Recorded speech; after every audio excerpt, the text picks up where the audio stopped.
Ready start. महोदय, आधारभूत, युक्तिपरक, व्यावहारिक और अनुकूलित अनुसंधान निरंतर और अबाध गति से चलने चाहिए।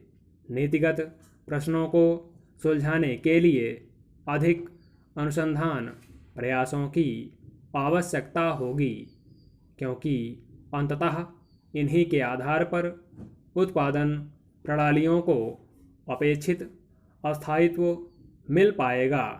प्रथम पंक्ति में आने के लिए भारतीय कृषि अनुसंधान को श्रेष्ठता के केंद्रों और कृषि तथा संबंधित क्षेत्रों में अंतर्राष्ट्रीय केंद्रों के साथ औपचारिक और अनौपचारिक बंधनों को मजबूत बनाना होगा।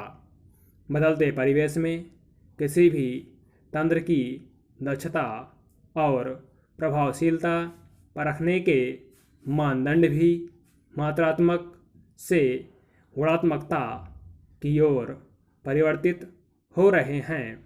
अंतिम विश्लेषण में हम यही पाते हैं कि किसी भी वैज्ञानिक संगठन की सामर्थ्य अब भौतिक साधनों से नहीं आंकी जाएगी, बल्कि उसके निष्पादन पर आधारित होगी।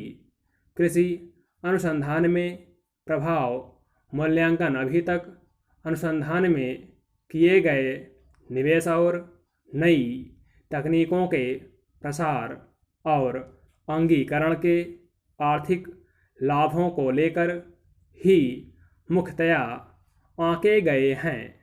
प्रभाव मूल्यांकन से यह पता चलता है कि कृषि अनुसंधान के अंतिम सुफल प्राप्त करने में आर्थिक नीतियों और प्रौद्योगिकी की परस्पर क्रिया का क्या प्रभाव पड़ा।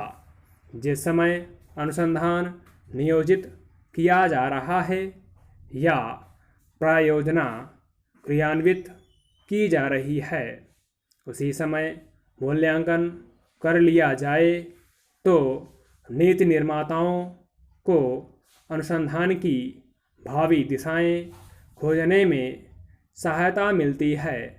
अतः इस बात की तीव्र आवश्यकता है कि राष्ट्रीय कृषि अनुसंधान प्रणाली में उसकी क्षमताओं को आंकने के लिए आंतरिक समीक्षा का कार्यक्रम चलाया जाए, ताकि प्रभाव मूल्यांकन की अंतर्निहित व्यवस्था मजबूत बने।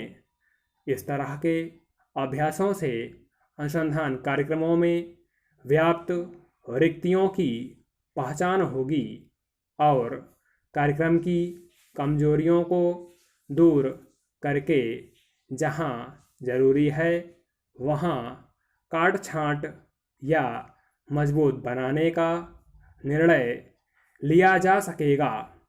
इसके साथ ही उपलब्धियों और बाधाओं का सही विवेचन करने तथा खेतों तक पहुंचाने के लिए तैयार तकनीकों को पहचानने में मदद मिलेगी।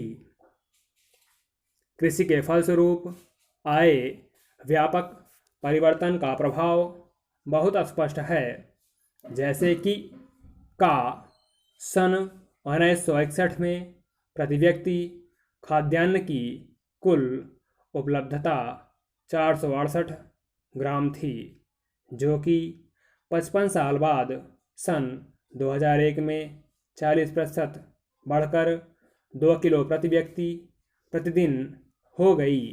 101 करोड़ की आबादी को देखते हुए यह उपलब्धि थोड़ी नहीं है। भूख और खपत के बीच की असमता को समाप्त करना। समाज के सभी वर्गों को सामर्थ्य के अनुसार उचित दामों पर राशन उपलब्ध कराना और विविध कृषि उत्पादों और प्रशोधित उत्पादों के निर्यात में वृद्धि और आयात में कमी। अनाज और खाने के तेल के निर्यात में कमी से विदेशी मुद्रा की बचत को अलग करते हुए भी कृषि क्षेत्र से निर्यात की राशि गत वर्ष 100 अरब रुपए की सीमा को पार कर गई। इन उपलब्धियों के बावजूद और मांग में वृद्धि को देखते हुए कृषि उत्पादन की ओर से आपूर्ति में भी वृद्धि का वही स्तर बनाए रखते हुए भी हम अपनी भावी आवश्यकताओं को ध्यान में रखते हुए किसी भी तरह की ढील नहीं दे सकते। स्टॉप।